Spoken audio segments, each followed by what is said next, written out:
Consultorio Fiscal. Es un programa de Radio UNAM y de la Facultad de Contaduría y Administración.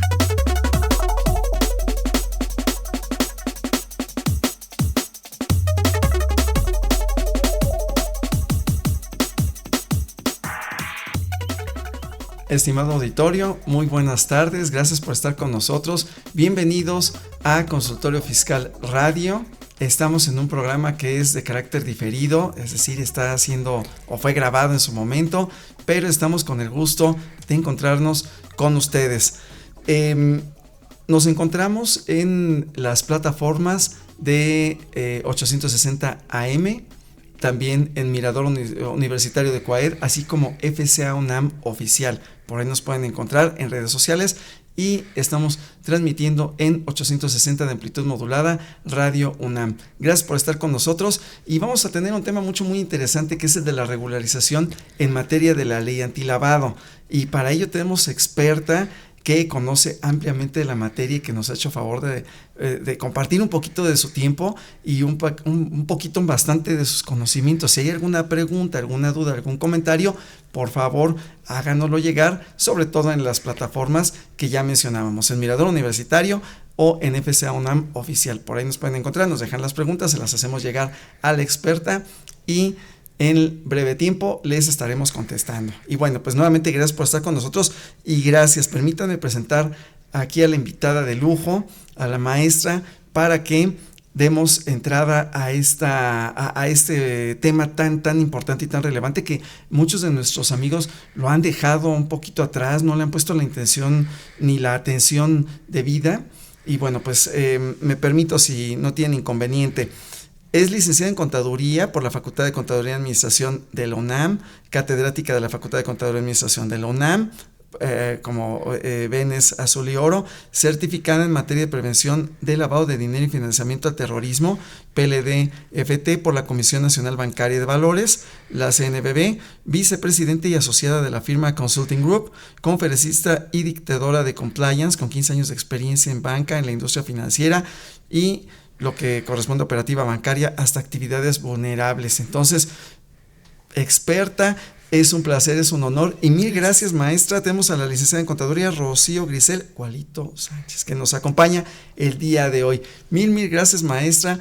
Y bueno, pues el día de hoy la intención es platicar. Gracias maestra. Gracias por la invitación, es muy contenta y es un honor para mí estar con ustedes. Muchísimas gracias. Y bueno, pues vamos a platicar, o la idea es de la regularización en materia de la ley antilavado, pero como un poquito tras bambalinas, estábamos viendo algunas puntualizaciones y algunos detalles que creo que es importante que deben de conocer nuestros amigos para que precisamente tengan contexto, para que sepan incluso porque es en la ley antilavado, pero tiene un nombre bastante largo como la Navidad, como el Guadalupe Reyes, que seguramente algunos amigos están cercanos a esas fechas.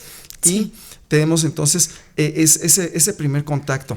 Primero, maestra, el nombre de la ley que abordamos o que nuestros amigos deben de conocer, ¿cómo es el nombre completo? Sí, la Ley Federal para la Prevención e Identificación de Operaciones con Recursos de Procedencia Ilícita. Si ustedes están de acuerdo, para efectos de nuestra conversación, le estaremos denominando la Ley Federal Antilavado para acotar un poquito los tiempos. Y totalmente estoy de acuerdo contigo. Creo que hay muchos especialistas en nuestro país que se han encargado de estudiar con respecto a este tema. Sin embargo, creo que también sería importante que hagamos un esfuerzo por sensibilizar al resto de la población. Inclusive creo que el foco importante de nuestra reunión y la charla de hoy es conocer un poco más de los antecedentes formales que trajeron a México a implementar y promulgar, por supuesto, una ley como esta, ¿no? Si tú quieres. Sí, en ese sentido, maestra, precisamente tiene una importancia relativa, porque diríamos, bueno, pues a lo mejor a los empresarios, a las grandes corporaciones, pero pues en muchas ocasiones llega, ¿no? al público, incluso público en general, así realizar una actividad vulnerable, como veremos más adelante, ¿no? Por esas definiciones. ¿Y qué nos puedes comentar en el sentido que mencionabas de contextualizar? La trajeron a México, está promulgada, está en la ley que por ahí de 2012-2013. ¿Qué relevancia tiene en relación también con la lucha con el crimen organizado? Cerrarle la llave y sobre todo en esta perspectiva de la nueva administración de trabajar con inteligencia, ¿no? Sí, entonces, totalmente. Sí. Hay un antecedente, me gustaría que, si estás de acuerdo, comenzamos sí, con toda esta historia para aquellos que, si bien la han escuchado, centrarnos un poquito más.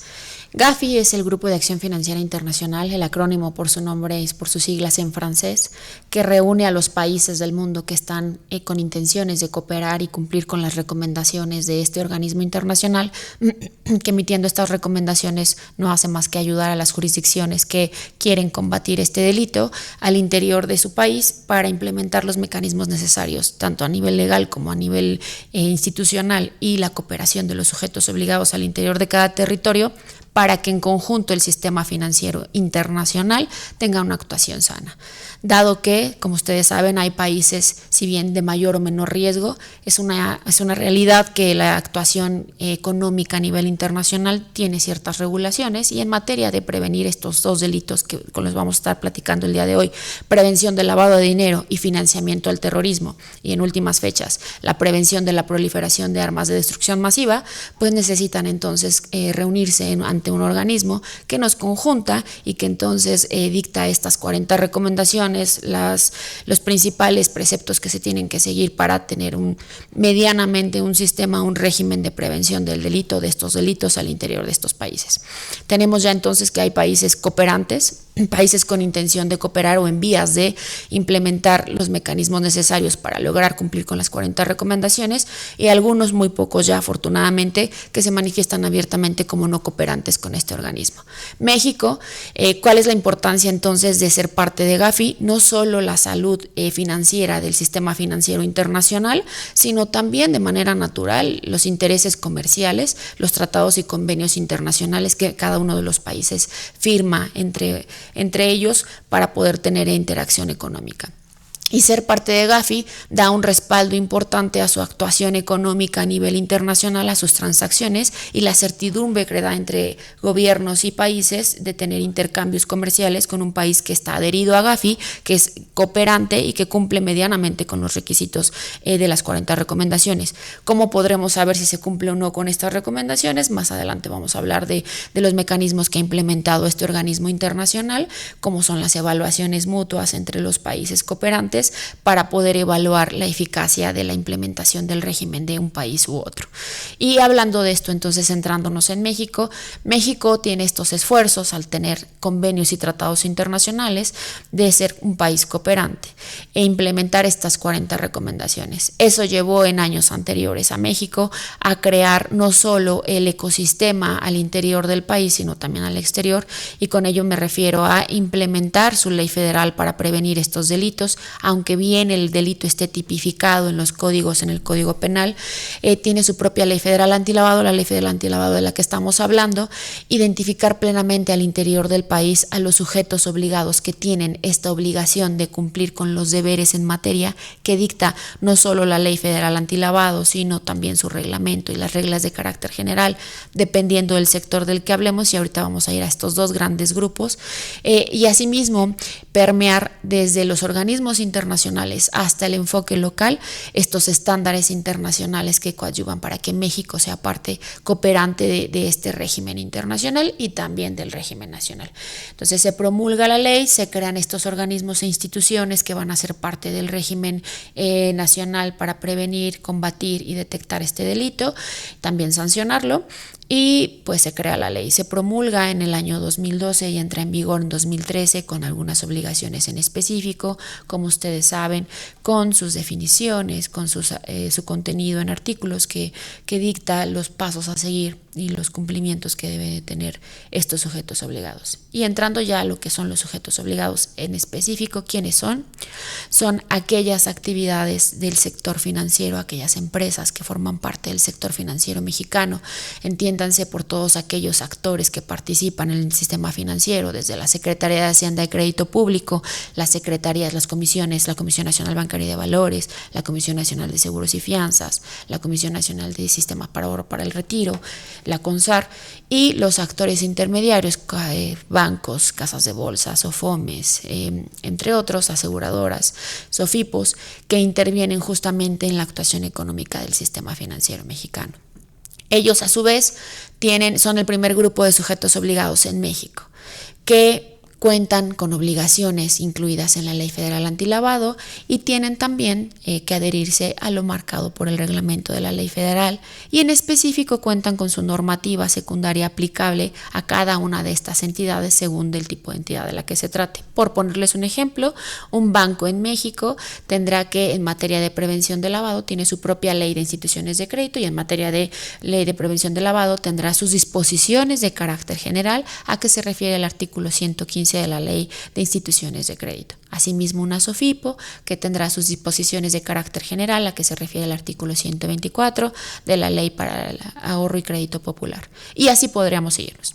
Ahora, el segundo grupo de sujetos obligados nos encontramos a aquellas empresas o personas que realizan actividades que están enlistadas dentro de nuestro artículo 17 de la Ley Federal Antilavado, que aquí en México las denominamos actividades vulnerables, y en el estándar internacional, dentro de las 40 recomendaciones de Gafi, se denominan actividades y profesiones no designadas, APNDF. Y encontramos entonces en México estas actividades vulnerables, ya decíamos, enlistadas en el artículo 17, que tendrán como marco legal a cumplir también, por supuesto, la Ley Federal Antilavado, el reglamento de la ley y las reglas de carácter general en específico de la Ley Federal. En particular, creo que son dos grandes grupos que tienen que tener importancia relativa en cuanto a sus obligaciones legales, pero también una conciencia. Hay una realidad en México. El sector financiero tiene años importantes con esfuerzos para materializar el cumplimiento del país. El sector vulnerable es una realidad que también se encuentra realizando esfuerzos. Sin embargo, es aquí en donde me gustaría que nuestra charla estuviera un poco centrada, porque creo que es la campaña de sensibilización y que el aporte de nuestra universidad para acompañar no solo a abogados, contadores, administradores, que podamos tener un camino andado ya en el estudio de esta ley federal y de la regulación en materia, un entendimiento y una sensibilización un poco más avanzada. Me gustaría que también nuestra charla llegara a todas aquellas personas que, sin saberlo, realizan alguna de las actividades denominadas actividades vulnerables que se encuentran enlistadas en el artículo 17 de la Ley Federal, y que, sin tener la intención, no están tal vez sensibilizados en primera parte, y en segunda parte conscientes de los deberes que tienen que cumplir para materializar el cumplimiento legal de la Ley Federal Antilavado, que es una ley que tiene preceptos importantes a cumplir, no solo para la certeza del sector financiero, sino también el mitigar el riesgo de ser utilizados por los grupos delictivos para que nuestra actividad económica en lo cotidiano sea parte o sea utilizada para blanquear recursos que puedan proceder de operaciones ilícitas.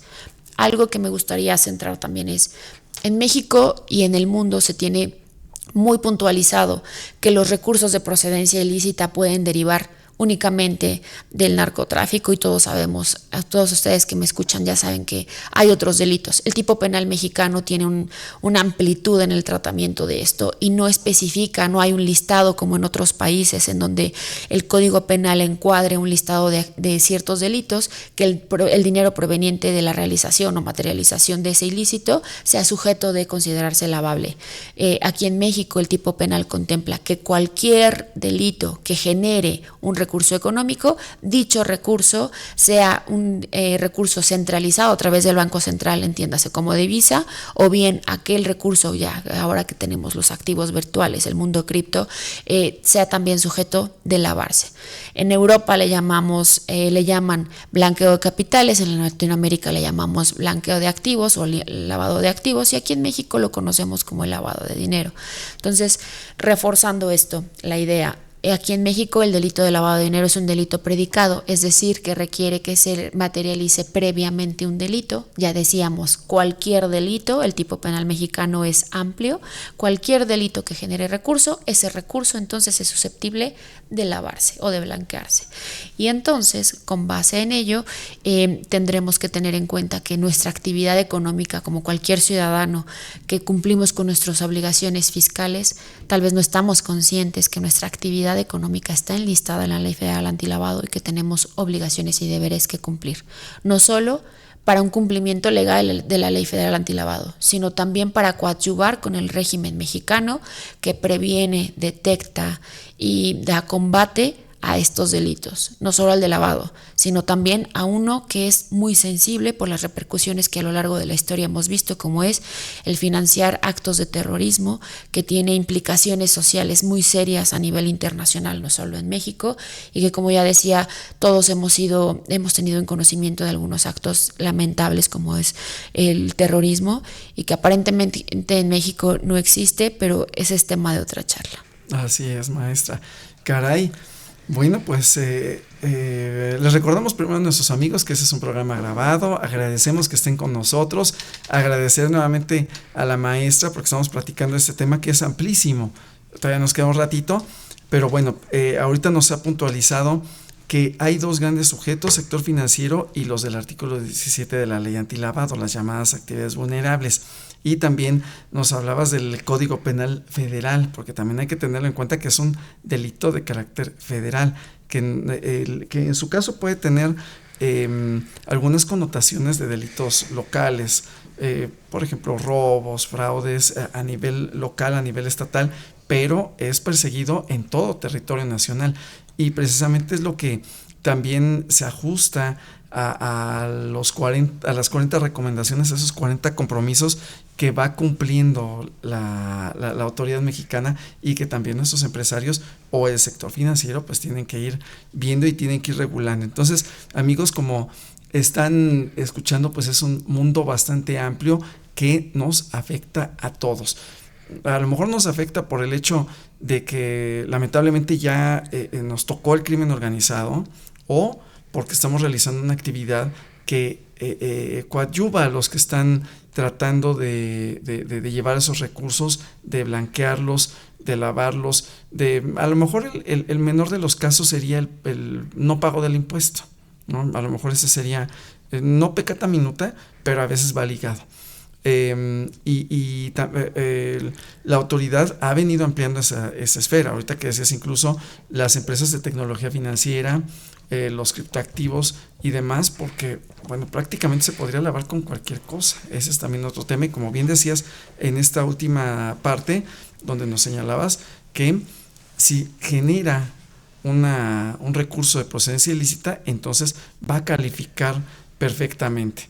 Muy bien, y bueno, pues les decía, amigos, que estamos en un programa grabado. Si hay alguna duda, algo que le quieren hacer llegar a nuestra experta, lo mandan a redes sociales y le hacemos llegar puntualmente la duda, comentario, y en breve les dará la respuesta. Muy bien, y bueno, tenemos entonces esas principales disposiciones. Y creo que hay una serie de puntualizaciones, ¿no, maestra? Algunas mecanismos. Exacto, entre mecanismos, identificar, tener algunas definiciones, ¿no? También para que nuestros amigos digan, caray, sí tengo que hacer algo. Tengo que hablar con mi contador, tengo que hablar con mi abogado, tengo que hablar con mi ministro de la fe para que me eche la bendición. Claro. Bueno, no es tanto eso, porque aquí no es echarle la bendición. Imagínense a un acto ilícito, que ya es algo más grave, que a lo mejor bueno, ahorita nos hacen favor de escuchar desde su radio, ver desde las redes sociales, pero no esperemos que ocurra desde lugares como Reno, y no precisamente la capital del estado de Nevada, sino Reclusorio Norte, ¿no? O el que les toque. Entonces, mejor prevenimos, como la propia ley lo señala, y ponemos nuestro granito de arena para contribuir a que este gran país pues no se desmorone, y que la delincuencia organizada, al no tener recursos, pues no pueda continuar con su desarrollo y con sus operaciones. Entonces, maestra, ¿por dónde continuaríamos, maestra? Sí, yo te diría, hay Hay grandes ejemplos de países que son considerados de alto riesgo como México por algunas circunstancias. México, como ustedes saben, tenemos algunas características que nos podrían considerar a nivel internacional como un país de alto riesgo. Por poner un ejemplo, la porosidad que existe en nuestras fronteras tanto en la norte como en la sur, las zonas montañosas con las que contamos, un increíble ecosistema que así como es favorecedor para la agricultura y la siembra de muchos de nuestros alimentos como ciudadanos, también es una realidad que tenemos la materia prima para crear narcóticos tanto artificiales como los naturales, y obviamente la presencia de grupos delictivos que a través de la historia sabemos que es una realidad con la que convivimos como país. Sin embargo, también hay otros países que conviven con estas realidades como nosotros y que al igual que México hemos realizado importantes esfuerzos para mitigar, porque creo que cuando hablamos de estos dos delitos hay una palabra esencial que tenemos que tener todos en cuenta que se llama riesgo. El riesgo no es eliminable en su totalidad, sin embargo es gestionable, tanto desde el ámbito empresarial o administrativo, también como en el combate y en la prevención de estos delitos. Y justamente en la correcta evaluación de los riesgos es en donde viene la adecuada calibración de los mecanismos, el diseño, el análisis y la implementación de los mecanismos que desde a nivel país y dentro de las autoridades y los sujetos obligados y dentro de un ciudadano con su actividad económica que identifique que tiene obligaciones en materia de la ley antilavado, entonces implemente lo necesario para que se cumplan con estos deberes. Y nos encontramos con ejemplos como México, ya decíamos, desde que promulgó su ley y que ha creado todas estas instituciones, que más en el siguiente paso de nuestra charla voy a hablar sobre cómo funciona el régimen de prevención y detección de lavado de dinero y de financiamiento al terrorismo, quiénes son los actores y cuál es el circuito de la información, cómo se lleva a cabo. Permítanme en este primer momento hablar sobre, compartir con ustedes sobre cómo estos países como Colombia, como México, hemos materializado estos esfuerzos. Concientizar a la población, creo que en México hace falta que trabajemos un poco y justamente nuestra universidad como parte del espíritu propio, ser un coadyuvante, un colaborador, un acompañante para nuestra sociedad y para aquellas personas que ya decíamos que no están conscientes de sus obligaciones, hablar sobre cuáles serían las principales obligaciones que tiene un sujeto obligado, con quién acercarse, como bien decías, maestro Levi, para que lo pueda asesorar más a fondo, cómo cumplir con sus deberes, cómo no ser utilizado por algún grupo delictivo, en la medida de lo posible, los protocolos de actuación básicos que tiene que seguir nuestro ciudadano para mitigar estos riesgos que existen en un país como el nuestro. Y entonces tenemos otro ejemplo como Colombia, que también es un país que no solo ha implementado, que es cooperante ante Gafi, sino también ha tenido un esfuerzo y que me gustaría rescatarlo, la recuperación de los espacios públicos. Es decir, somos países que tenemos la materia prima, la presencia de grupos delictivos al interior, pero el trabajar al interior de nuestros territorios en materia de seguridad pública y de certeza para los ciudadanos, creo que sería también, y la concientización desde las escuelas, de los institutos escolares de nuestro país sería también importante, ir dando pláticas de acuerdo al nivel, sensibilizando a los jóvenes cómo no ser parte de un grupo delictivo, cómo no consumir estupefacientes, cómo no ser utilizados, cómo a la pequeña y la mediana empresa podríamos platicarles sobre su actividad económica, cuáles son los deberes, qué riesgos puede correr y cómo mitigarlos. Creo que estas campañas podrían ser y que podríamos estar más adelante hablando sobre ello. Y vamos a hablar entonces de este artículo 17, que me gustaría que todos pudieran saber que se puede consultar la Ley Federal Antilavado en Google. Hacemos una búsqueda y nos canaliza la página de la Cámara de Diputados y descargarla.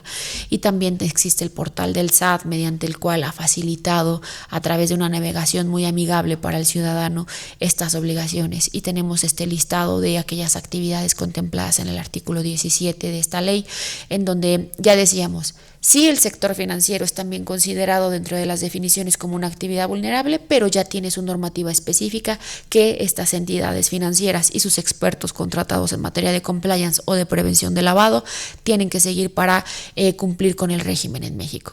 Y los actores que se encuentran dentro de las actividades vulnerables, identificar en primer paso si yo, mi empresa, mi actividad económica o yo como individuo, mi actividad económica está contemplada dentro del artículo 17 y soy una persona sujeto de cumplir con deberes en materia de lavado. Nos encontramos, si yo me dedico a comercializar, comprar o vender activos virtuales, si yo me dedico al desarrollo inmobiliario, si tengo una empresa o yo me dedico a juegos y sorteos, a tarjetas de servicio y crédito y no soy una SOFOM, una SOFIPO y otorgo crédito y tengo una empresa constituida, las famosas APIs, que todavía no estén constituidas como una SOFIPO, una SOFOM, perdónenme, las tarjetas de prepago, los vales de despensa, los cheques de viajero que ya no son tan comunes, sin embargo por ahí todavía nos podríamos encontrar algunas operaciones en el mercado, mutuo, préstamo, crédito, si soy una blindadora de autos, comercializo, compro, vendo inmuebles, si tengo una empresa o comercializo metales y joyas preciosas con ciertas valías, que también la propia ley nos marca los importes y valores para ser considerado este acto comercial como una actividad vulnerable o no. También es muy importante que lo tengamos en cuenta. Las obras de arte, si comercializo vehículos marítimos, terrestres o aéreos nuevos o de segundo uso, tener en cuenta que tengo estas obligaciones, el traslado, custodia de valores, los servicios profesionales, aquí contadores, abogados, arquitectos, administradores, tener súper claro que la propia fracción del artículo 17 nos especifica exactamente qué de nuestras actividades como profesionistas tendrían que estar considerándose como actividades vulnerables. Por ponerte un ejemplo, tener un poder notarial mediante el cual nuestro cliente nos otorgue la capacidad o el poder de administrar totalmente sus cuentas bancarias, o el tener el poder sobre un bien inmueble de manera permanente sobre ello, entre algunas otras precisiones que las fracciones del artículo 17 nos estará dando. También los servicios de donativos, si soy una empresa que se dedica a recibir donativos, qué obligaciones tengo. Hay una tipología importante a nivel internacional de aquellas empresas que reciben, son donatarias, que son desgraciadamente utilizadas por los grupos delictivos para blanquear los recursos, aunque pueda existir de origen una buena intención en este tipo de entidades. Algunas pueden ser creadas auténticamente con estos objetivos lícitos y después se desvirtúa la actividad, o bien desde origen son creadas con un propósito ilícito, lamentablemente, ¿no?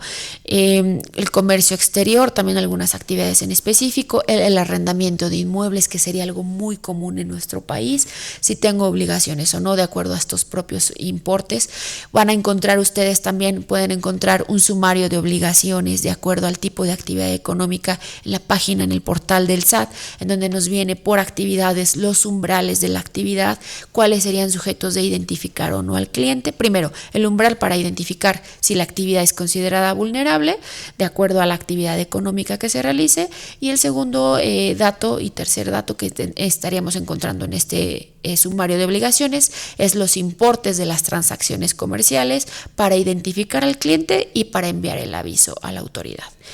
Y nos encontramos entonces también a los sujetos de las actividades del sector financiero, que ya les decía yo que tendrán sus propias disposiciones, que un dato muy importante que me gustaría remarcar con ustedes es tanto las reglas de carácter general que sirven de rango de actuación para las actividades vulnerables como para el sector financiero, están construidas por la autoridad bajo un esquema de COSO, un mecanismo de control interno. Es decir, si tú vas cumpliendo artículo 1, 2, 3, al final y vas diseñando e implementando tus mecanismos de realización de actividades, llevando registros, identificando al cliente, contando con un manual que vamos a hablar más adelante de las obligaciones, de alguna manera estás construyendo tu mecanismo de mitigación de riesgo como sujeto obligado bajo un esquema de control interno, que eso te ayuda a cumplir no solo con tus deberes, sino a tener un ejercicio económico y cumplir con la materialización de estas obligaciones de la Ley Federal Antilavado bajo esquemas de control administrativo, aunque no seas un experto en ello. Si bien no hay una ley, nuestra ley federal antilavado, no está marcado qué profesionista puede convertirse en un experto en la materia, sea abogado, contador. Además, sí es una realidad que si tú eres dueño de negocio, pequeña, mediana empresa, puedes acercarte a tu contador para que te asesore con qué experto te puedes acercar y te ayude a cumplir con tus deberes. En un primer paso, navegar en la página del SAT, en el portal antilavado, y encontrar toda esta información que estamos acercando con ustedes. Y a nuestros profesionales que ya tienen un camino avanzado estudiando con este respecto, pues saber que podemos estar siempre permanentemente en diálogo para estarnos retroalimentando unos a otros, ¿no? Wow, entonces a ver, recapitulando un poquito otra vez, si me permites, maestra, y algunos puntos que han sido, creo que importantes, que vale la pena resaltar. Que bueno, todo sería importante, ¿no? Sí. Pero bueno, primero recordarles que es grabado y que en redes sociales pueden escuchar en varias ocasiones este programa, que la verdad, bueno, pues aquí la experta nos está haciendo favor de ampliar este conocimiento, compartiéndolo y platicándonos particularmente, porque la idea es regularizarnos, pero para regularizarnos necesitamos conocer el origen, necesitamos conocer la naturaleza, necesitamos identificar un poco el porqué, un poco de dónde vienen y después identificarme si yo lo hago o identificarme si lo que estoy realizando tiene que ver, no tiene que ver, o prepararme, porque a lo mejor el día de mañana se amplían esas actividades vulnerables, porque sobre todo la Gafi lo que hace es revisar a nivel internacional cuáles empiezan a ser más relevantes. Incluso en la comparativa internacional, de repente algunas de las actividades vulnerables que están en México no están en otros países y viceversa. Entonces, el día de mañana, la operación que usted realiza, querido Radio Escucha, se puede incluir, así que mejor estar preparado, sobre todo en este aspecto que nos mencionabas del COSO, de esta del control interno, de la auditoría, de mis manuales, de tener esta parte administrativa, el proceso administrativo muy en línea, muy bien armado, que no solamente me va a ayudar en el aspecto de lavado, si lo vemos así, también a tener una empresa más en orden, más armada, y que va a mitigar, como bien decías, los riesgos operacionales en todo sentido, y particularmente en el de lavado, porque muchos de nuestros clientes en ocasiones lo que les aqueja o lo que les preocupa es la multa, la presentación. Cuando hablamos del punto de regularización, dirían, sí, y los avisos, sí, y qué es lo que tengo que hacer, y para que no me multen, qué debo de hacer. Pero creo que más allá de eso, lo que mencionas, y es sumamente importante, la conciencia de los ciudadanos, de nuestros amigos que nos hacen favor de acompañarnos para ese sentido. Y también, y ya finalmente para continuar, nos hablabas de las obligaciones mínimas. De las obligaciones, y también algunas que derivan de la tipología, ¿no? Exactamente. Entonces, bueno, pues algunas o muchas de las obligaciones mínimas que nos decías del portal antilavado, que lo pueden buscar en la página. Identificar si mi actividad cae dentro de esta actividad ser considerado como una actividad vulnerable, tener en cuenta este listado, no significa que estemos sugiriendo que inmediatamente vayas y te des de alta, tener en cuenta estas 5 obligaciones. El alta significaría que si mi actividad económica está contemplada o considerada como una actividad vulnerable, hay obligaciones mínimas que tendríamos que estar cumpliendo. Sería tener nuestra alta ante la Secretaría de Hacienda y Crédito Público en el portal antilavado. Vienen ahí las ayudas específicamente, qué requisitos se tendrían que cumplir para que esto suceda. En segundo orden de obligaciones, la identificación de clientes y usuarios, es decir, conocer la identidad, la actividad económica, el dueño beneficiario, que hemos tenido aquí también programas hablando específicamente de qué es el dueño beneficiario, el controlador de una empresa o de un bien, bajo este entendimiento más específico de con quién estoy realizando estos ejercicios económicos o actos comerciales, como yo empresa o yo sujeto que realizo actividad comercial vulnerable, con quienes materializo este intercambio. Tengo que identificar entonces sus datos de identidad, que las reglas de carácter general nos dirán qué datos debemos recabar de él, su actividad económica, conocer su perfil transaccional, su perfil económico. Este es un tema que va más por conocimiento del cliente, siguiendo en la recomendación 22 y 23 de Gafi con respecto a la debida diligencia del cliente que tiene que tener un sujeto o una empresa considerada como actividad vulnerable, llámese en organismo internacional actividades y profesiones no financieras designadas. Y también tenemos que tener como obligación presentar avisos e informes en tiempo y forma a la autoridad, que es en específico a la Unidad de Inteligencia Financiera, a través del portal de PLD del SAT, que la Secretaría con su Oficina Específica de Prevención de Lavado ha disponibilizado para la supervisión y la comunicación con los sujetos que se encuentren, sujetos obligados que se encuentren con estas obligaciones de actividades vulnerables.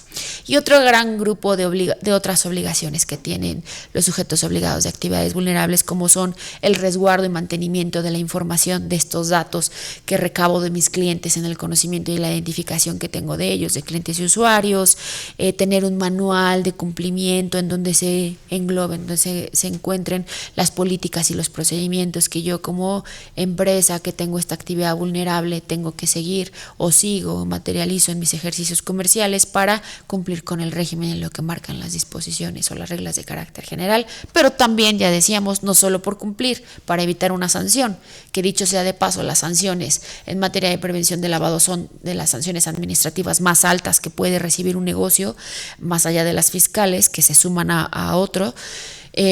También para no ser utilizado en la comisión de este delito por algún grupo delictivo, algún sujeto, materializando la compra de algún bien inmueble conmigo, arrendando algún bien inmueble con algún grupo delictivo y sin saberlo poder caer en otras situaciones más sensibles, como lo que atiende la ley de extinción de dominio, cómo puedo proteger el contenido de mi contrato de arrendamiento para mitigar el hecho de que si estoy arrendando un bien inmueble, una accesoria, una casa, un departamento, una hacienda, etcétera, no sea utilizada por un grupo delictivo para cometer actos ilícitos al interior de este y yo como propietario del bien tenga en riesgo mi propiedad por no haber tenido estos mínimos cuidados, no haberme asesorado. Y no hablo solamente del contenido de un contrato, sino también la diligencia de conocer al cliente.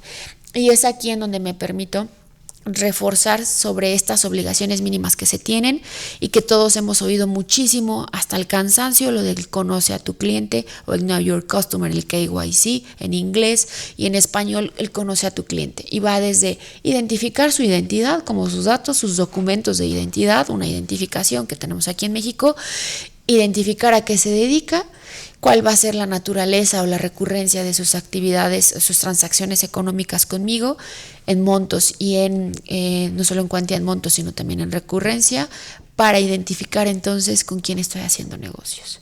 Y a partir de esto es la base primordial de la prevención del delito. Y vamos a hablar entonces, me gustaría que entráramos, si estás de acuerdo, maestro Levi. Adelante, maestra, por favor, que es importante que nuestros amigos estén muy conscientes, que identifiquen, que hagan ese checklist, esa listita de, sobre todo muchas palomitas para decir, cumplí con la acta, o bueno, identifico y si tengo que presentar la acta, hacerlo. Cumplir con la debida diligencia, conocer a mi cliente. No tanto es irme a tomar un cafecito, ¿no? Pero sí identificar con quién hago negocio, saber con quién hago negocio, porque caras vemos, business no sabemos, ¿no? Al final del día. También el perfil transaccional para que si corresponde, ¿no? También a veces la empresa que está realizando a lo mejor grandes operaciones, pero que no tiene ni una bodega, que no tiene más que una oficina, un cuartito, ¿no? Y diríamos, a ver, lo que estás comprando y vendiendo, si es una comercializadora, a lo mejor sí, o a lo mejor no incluso. Entonces, conocerlo, investigarlo, preguntarle, enterarme de qué es lo que hace, dirían algunos, por ahí, y entrando sin el tema dogmático, entrar al punto de, bueno, pues contribuyentes, en este caso, ciudadanos fiscalizados los unos a los otros. O sea, lo voy revisando y determino incluso si hago negocio o no hago negocio. Para empezar, esa sería la primera prevención. Sí. Y después, si continúo, pues ahora sí preparar mis manuales, capacitar a mi personal, tener a bueno, ahorita nos dirás que los oficiales de cumplimiento, y entonces poner en orden a mi empresa. Sí, va desde identificar con quién estoy haciendo negocio. Ya les decía yo, cada entidad determinará, dependiendo del sector al que pertenezca el sujeto obligado, cómo recaba esta información de sus clientes y usuarios a través de cuestionarios físicos, ahora digitales, a través de un cuestionario en una app. No importa, simplemente mientras esté documentado dentro de los manuales de la organización y que esté así materializado y con resguardo de la misma y que sea consultable hasta 10 años después. Dependerá también la propia ley, sus reglamentos, sus disposiciones, o las reglas, nos determinará para cada tipo de información cuánto es el mínimo de años que se tiene que resguardar la información. Y una vez que identificamos entonces a nuestro cliente, existen otros procesos en donde en las debidas diligencias, ya decíamos, siguiendo la recomendación 22 y 23 de Gafi, poder identificar si se encuentran en algún listado por ahí de sanciones. Hablo desde hacer un googleo del cliente, y aquí en México contamos con una lista gratuita, que es una lista de alguna manera de vigilancia y de sanciones que el propio gobierno, la autoridad, el SAT, ha publicado con base, con fundamento en el artículo 69b del Código Fiscal de la Federación, en donde se tiene identificado aquellos contribuyentes con posibles operaciones inexistentes que de acuerdo a, y aquí es donde convive íntimamente en México la fiscalización por parte de la Secretaría de Hacienda y Crédito Público en el SAT, la fiscalización en materia tanto tributaria como que la propia oficina que supervisa las actividades vulnerables, que es de PLD, también depende de la Secretaría de Administración Tributaria, del Sistema de Administración Tributaria, perdónenme, del SAT, depende de la misma Secretaría de Hacienda y Crédito Público, del propio SAT, y permite entonces el régimen mexicano que se intercambie información, y en donde mediante las facultades de verificación de la Secretaría de Hacienda y Crédito Público puede identificar que un domicilio de un contribuyente esté erróneo o no, y se identifica que el domicilio que proporcionó actividad económica, una razón social o un ciudadano, un contribuyente, persona física, sean congruentes con lo que registró en los sistemas. Y entonces se identifica posiblemente, por ponerte un ejemplo, maestro, que no hay en ese domicilio un negocio que fabrica zapatos. Y entonces se da un tiempo, se publica en este listado al contribuyente, el SAT, obviamente respetando los derechos de los ciudadanos, da un tiempo para que el ciudadano se acerque con la autoridad, regularice su situación, actualice su domicilio, aclare exactamente cuál es su actividad económica, y esta lista se llama con presunción de operaciones inexistentes, ¿no? Contribuyentes con presunción de operaciones inexistentes, y que pasado este tiempo, si el contribuyente no regulariza su situación, entonces se publica una lista definitiva de aquellos contribuyentes que se presume están realizando simulación de operaciones. Y yo les diría, es consultable, se actualiza periódicamente, la autoridad la actualiza y se puede descargar, y cada negocio de México, yo les diría, si eres un profesionista independiente, cualquiera que sea tu actividad, no tienes acceso a contratar una lista privada de vigilancia y sanciones o de terrorismo internacional, por lo menos tendrías que tener esta lista descargada y actualizada y verificar si con quien vas a hacer negocio no se encuentra en la lista del SAT de tu autoridad nacional en materia de presunción de operaciones inexistentes. Sería algo importante hablando ya de las primeras 5 obligaciones. Y detectar entonces también el riesgo que tendrías tú de hacer negocios, porque puedes intercambiar facturas. Hablamos ya de los famosos E2 y EFOS, que también creo que es tema de otro programa. Es tan extenso el tema de prevención de lavado que bueno, vamos acotándolo, pero lo voy dejando aquí para que ustedes como expertos y aquellos que no son tengan la punta para ir a documentarse más al respecto, ¿no? No pretendo desapegarme mucho. Y ahora está bien, maestra. En ese sentido, creo que nos dejas muchas tareas, ¿no? Porque nuestro tiempo va avanzando. Sí. Nos quedan unos minutitos. Recuerden, amigos, que estamos en un programa diferido. Si gustan dejar alguna pregunta, comentar alguna situación, se la hacemos llegar a la brevedad a nuestra experta, y por la misma vía les dará respuesta. Y ahorita que nos decías, tanto las facultades de verificación y por otro lado las facultades de comprobación, o sea, podrían llegar las dos, es decir, la Unidad de Inteligencia Financiera o el SAT, a saludarnos, por un lado, en el efecto fiscal o en nuestro efecto de lavado. Y nos decías de los cepos ciegos que les hemos hablado. Aquí algo que quiero precisar mucho es, muchos de los expertos a veces escuchamos hablando sobre una definición de beneficiario controlador desde el punto de vista del Código Fiscal, y es muy importante distinguir. Las obligaciones en materia de la Ley Federal Antilavado se tienen que supervisar por la oficina específica del SAT que supervisan la prevención del lavado de dinero y que están marcadas sus obligaciones en la Ley Federal Antilavado, en las reglas de carácter general o en sus disposiciones si se trata del sector financiero. Y en función de ello es que serán las sanciones y la supervisión y la auditoría materializada bajo el cumplimiento, la vigilancia del cumplimiento de estos preceptos legales. Punto y aparte es las obligaciones de carácter fiscal que se encuentran en el Código Fiscal de la Federación y las facultades que tiene el SAT en materia fiscalizadora para vigilar el cumplimiento de esto. Entonces hay que distinguirlo. Ahorita para el ejemplo me permití hablar y combinar esta información porque sí es una fuente. El SAT ha tenido un esfuerzo importante en contar con un sistema muy robusto que automatiza la lectura para el volumen de ciudadanía que es y para las obligaciones que se tienen. Por eso por ahí vimos que utilizaban el portal del SAT para enviarnos a los ciudadanos invitaciones para ver si nuestra actividad económica no se encontraba enmarcada en la Ley Federal Antilavado, aunque exista de manera independiente un portal antilavado que la propia Secretaría de Hacienda y Crédito Público ha disponibilizado para atender específicamente los temas que son de materia de lavado de dinero.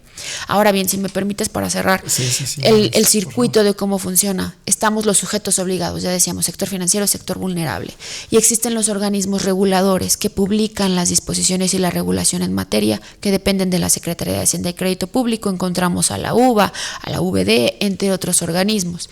Y tenemos que se dedican este organismo a la prevención. Los sujetos obligados que tienen o sujetos supervisados, prevención y detección.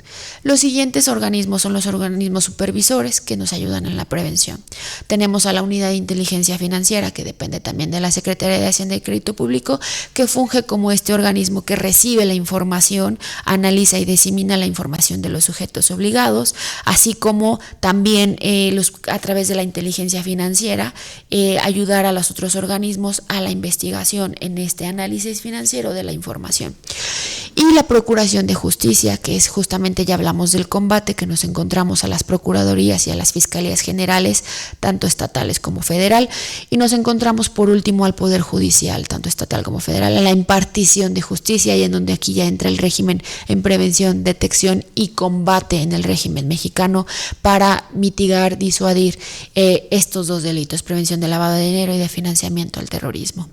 Y es bien importante que tengamos claro que el tipo de unidad de inteligencia financiera que tenemos en México es una unidad de inteligencia de carácter administrativo y es la única facultada para que cuando una vez los sujetos obligados hayan enviado en tiempo y forma sus avisos o reportes de acuerdo al tipo de sujeto obligado que se trate, sería la única facultad en poder registrar una denuncia para que entonces todo el régimen con los siguientes organismos, como ya decíamos, de procuración y de impartición de justicia, le den seguimiento al delito. No así, con esto trato de decir que un sujeto de actividad vulnerable o un sujeto del sector financiero tendría que ir a levantar una denuncia ante el Ministerio Público. No funciona así, simplemente dentro de las obligaciones mínimas que ya dijimos, enviamos los reportes y los avisos en tiempo y forma. Ok, no, pues es bastante amplio. En este caso, ¿tienen que contratar a un experto o cómo se facilita un poco para el empresario? ¿Cómo se facilita simplemente identificar si es un sujeto obligado? Sobre todo los que no son del sector financiero, porque el sector financiero, como bien decía, las disposiciones generales y la propia composición, pues va llevándolos. Pero o a lo mejor si yo soy un APNFD, ¿no? También, ahora sí que ¿cómo le hago? ¿Con quién me tengo que acercar? ¿Qué ventanilla toco? ¿Qué les recomendarías, maestra, en esta primera parte del acercamiento de nuestros amigos? Yo creo que hay dos universos, el deber ser y la realidad económica en nuestro país. Y lo que yo he visto con mis clientes que se dedican a las actividades vulnerables, hay una realidad. El contador de la empresa ha tenido que ponerse a estudiar, no solo de sus temas contables fiscales, sino a tenerse que documentar sobre las obligaciones de la ley antilavado, de la ley federal antilavado en México, y cómo ha tratado de cumplir con sus obligaciones. Sin embargo, aquí es en donde se encuentra un importante riesgo. Yo les diría, aquel empresario que pueda destinar recursos para acercarse y no solo improvisar con su contador y someterlo a esta presión, porque es importante resaltar que han hecho sus mejores esfuerzos, he estado en foros escuchándolos, escuchando la angustia con la que lo han vivido, la preocupación, si lo están haciendo bien o no. Yo diría, aquel empresario que tiene un poquito más de recursos, buscar a un experto en materia en el portal, en algunas firmas ya conocidas o no, buscar a su servidora, a cualquier otro servidor que está aquí a la mano en nuestra universidad, que les pueda asesorar y que nos podamos poner a su orden. Y también al que no tiene este recurso, tener conciencia de que si su contador va a hacer el esfuerzo, tiene que tener también el ciudadano, el que es el sujeto obligado tal cual. La obligación es propia, es del propietario de negocio quien realiza la actividad vulnerable y no de nuestro contador. Es propia esta obligación y todas las consecuencias económicas o de alguna otra sanción que podríamos estar hablando, las asume el sujeto obligado. Entonces tengan esta conciencia, vayan al portal del SAT, hagan esta navegación simple, un primer contacto con la información, leer los primeros 18 artículos de la Ley Federal Antilavado como cualquier ciudadano. Y si tienen a sus hijos universitarios, acercarlos a ello. Estamos impartiendo en nuestra universidad en la licenciatura de Contaduría, optativas profesionalizantes que está haciendo que cada vez más contadores salgan al mercado laboral de nuestra universidad, de nuestra alma mater, con los conocimientos mínimos que puedan asesorar a su grupo, a su familia y a sus vecinos, a toda la sociedad de manera gratuita y colaborativa para mitigar el riesgo de que sean utilizados por los grupos delictivos para materializar este delito de lavado de dinero. Ahorita que decías de la materia optativa, esta materia optativa es abierta para contadores, para informáticos, para administradores, para relaciones internacionales, y hemos tenido, ahí revisen amigos su plan de estudios, porque puede ser que nuestros estudiantes universitarios pueden cursarla también. Hemos tenido ingenieros, hemos tenido psicólogos, hemos tenido comunicólogos que han venido y han conocido de esta materia porque permea a todos lados, se mueve hacia todos los caminos, porque bueno, pues es delincuencia organizada. Entonces al final del día tendríamos esa situación. Y también nos decías muy puntualmente esta parte del Código Penal, quiero puntualizar, en el sentido de que nuestros amigos, bueno, pues no nada más netamente el aspecto financiero, sino que pudieran perder hasta su libertad. Entonces también es un aspecto muy importante que pues no queremos verlos tras las rejas, ¿no? O en su caso también lo que nos decías de la ley de extinción de dominio, donde bueno, pues al final del día van a perder sus bienes, van a perder su patrimonio, a lo mejor tienen un recurso, tienen un bien que lo están destinando para poder vivir o sobrevivir, o a lo mejor alguna persona retirada decide más adelante pues vivir, dirían por ahí, vivir de sus rentas, y entonces si les extinguen este bien, pues van a tener un grave problema. Son temas muy extensos que sí los mencionamos aquí por el tiempo en poco, pero por favor una disculpa, ustedes comprenderán que son temas muy extensos que pudieran significar un programa completo, pero no quisimos dejar de mencionarlos para que los tuvieran como referente y saber que hay que ir a documentarse más extensamente al respecto. Su servidora está en LinkedIn y doy asesoría también, sobre todo dependiendo del tipo de ciudadano, la necesidad que tenga. Soy egresada de nuestra universidad y ese es parte del foco principal de nuestra alma mater, acompañar a la ciudadanía que así lo requiera de manera gratuita. Mi nombre es Grisel Igualito, me encuentran en LinkedIn, en Instagram, Grisel Igualito, las dos con G, si son tan amables, y estoy a la orden, maestro. Muchas gracias, muchísimas gracias, maestra. Queridos amigos, todavía nos quedan unos minutos, si nos gustan escribir, si hay dudas, comentarios, ya la maestra ya se ha puesto a la orden. Igual, bueno, pues como parte de ese compromiso social de la universidad, pues estamos dispuestos y muy, muy contentos incluso de poderles ayudar, de poderles orientar. En su caso, bueno, pues ya cuando tienen a lo mejor un poquito encima también la autoridad, bueno, pues apoyarles y acompañarles. Y bueno, maestra, antes de llegar a esta recta final, el poder considerar algunos beneficios de la ley, ¿qué nos puedes decir? O sea, no todo es malo, no todo es decir, me van a multar, voy a ser infeliz. Ahorita nos decías, el contador a veces en las reuniones se convierte en lo que callamos los godines, ¿no? Sí. Y así como, o reunión de nuestros amigos y que siguen con su esfuerzo por ejemplo, y con todo respeto a los alcohólicos anónimos, la reunión del contador, y así como la lagrimita de que tengo esta cuestión. Entonces, antes de irnos, ¿qué beneficios de la ley, maestra? Primero, sí, claro, gracias por tu pregunta. El primer objetivo de la ley, al haber sido promulgada, es cuidar la salud del sistema financiero en México y a nivel internacional, y la interacción que tiene México con otros países, ¿no? Y creo que en un propósito desde un enfoque social es también mitigar para los ciudadanos que su actividad económica no se vea opacada o se vea afectada por el haber sido utilizados por algún grupo delictivo para materializar el lavado de dinero. Cerrando, y que creo que es algo que la mayoría de nuestra audiencia comprende, el lavado de dinero no es otra cosa y no tiene como objetivo otra cosa que el tratar de simular que determinado recurso proviene de actividades legítimas cuando en realidad proviene de operaciones ilegales.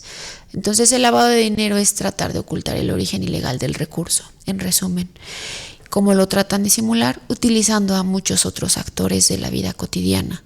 Y es aquí en donde estos actores nos vemos a veces sin saberlo, utilizados y involucrados en actos ilícitos como este. Entonces, tengan cuidado, el dinero es susceptible de lavarse, puede provenir desde acciones como la piratería en mercancías, tenis, ropa, películas, etcétera. El tráfico de órganos, la pornografía infantil, la prostitución cuando no esté legalizada dependiendo de dónde se encuentren, el tráfico de órganos, ya decíamos, la extorsión, el fraude, el robo, entre otros delitos, ¿no? Que ya decíamos que el delito de lavado de dinero requiere que se cometa primero, de acuerdo al régimen penal mexicano, el tipo penal mexicano, que exista la materialización de un delito previo precedente. Y bueno, maestra, pues ya ahora sí como corolario, ¿qué recomendaciones? Tenemos por ahí 3 minutitos, ¿qué recomendaciones les darías a nuestros amigos? Ya sé que podrías hablar 3 horas, pero bueno, en 3 minutos, ¿qué recomendaciones muy puntuales les podrías dar a nuestra amable audiencia? Y además agradeciendo muchísimo tu presencia en nuestro programa. Sí, primero que nada, identifica con quién vas a hacer negocios, sin importar las dimensiones de tu negocio. Identifica y conoce con quién más vas a materializar una relación comercial, contractual, con quién vas a hacer negocios, porque de eso dependerá la identificación del riesgo que tienes tú para hacer negocios o no con esta persona, si estás dispuesto o no, el origen de los recursos que va a insertar esta persona en el intercambio comercial contigo, si tienes la certeza o no, tienes que recabar la información más allá de las manifestaciones o las declaraciones del cliente, hacer tus propias actividades, que a todo esto se le llama debidas diligencias, verificar a la persona, por ahí alguna navegación en Google, en este listado gratuito que ya les decíamos, si tienes posibilidades de contratar en tu esquema de prevención un listado privado, pues lo contratas, implementar, ya decíamos, contar con un profesional que sea ya sea responsable u oficial de cumplimiento en materia de prevención de lavado, que implemente lo mínimo necesario al interior de tu empresa o de tu actividad para que cumplas con el régimen, enviar en tiempo y forma pues los avisos y si aún tengas la obligación. Y algo que creo que sería materia también de otro programa, identificar si tu actividad económica siempre es la misma y no está en el artículo 17, pero recurrentemente tienes algunas otras actividades que sí te generan ingreso de manera habitual y están en el artículo 17, evalúa muy bien si tendrías que estar considerando esta actividad económica como fuente primordial o una de las fuentes primordiales de tu ingreso para que cumplas con tus deberes, no solo fiscales, sino también en materia de lavado de dinero. Wow, pues muy bien, maestra, ya les dejas tarea a todos nuestros amigos empresarios, a nuestros amigos radioescuchas, a nuestros alumnos, porque a todos nos interesa, porque queremos un país mejor, queremos que las cosas cambien y que cambien para bien. Y bueno, pues no me resta más que agradecerte muchísimo que hoy hemos sido invitada de lujo y amplia experta. Gracias. Y bueno, pues es todo por hoy. Los invitamos a que nos sintonicen en la siguiente semana con un programa también grabado donde hablaremos de la reforma a la ley laboral y la trata de personas. Director general de Radio UNAM es Benito Taibo, director de la Facultad de Contaduría y Administración de la UNAM, doctor Armando Tomé González, secretario de Divulgación y Fomento Editorial de la Facultad de Contaduría y Administración, el maestro Gustavo Almaguer Pérez. En los controles técnicos, Socorro Montes. En la producción por parte del Departamento de Medios Audiovisuales de la Facultad de Contaduría y Administración, Netzahualcóyotl Jara, Nacia Odelo, Miriam Jiménez, Alma Villegas, Carlos Castellanos, Alexis Romo y Daniel Cruz. Agradecemos la colaboración especial de Julio Pérez y José Ramón San Pablo, personal de Mirador Universitario de Cuayed.